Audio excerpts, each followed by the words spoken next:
Hello sa inyong lahat. Kamusta po kayo? Application sa talatang binasa natin sa Colossians chapter 2. Huwag tayong manatiling mababaw ang ating pananampalataya. Mag-ugat tayo kay Lord Jesus Christ.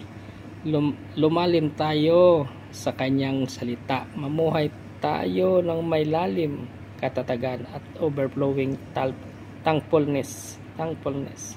Let us choose to be a believers who are unshakable, deep, not just white-rooted, not just for religious. Challenge. Ngayong alam mo na ang dapat gawin. Uugatin mo bang ang sarili mo sa salita ng Diyos o manatili ka sa kang mababaw?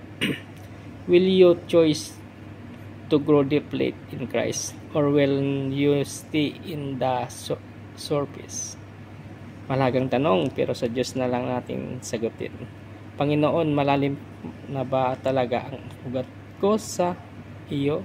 O minsan lang akong sumisibol kapag comfortable ang buhay? Ayan, sa Diyos natin sagutin yan. Salamat sa inyong panonood. God bless us all. Ingat po lagi kung ano man ang ating ginagawa.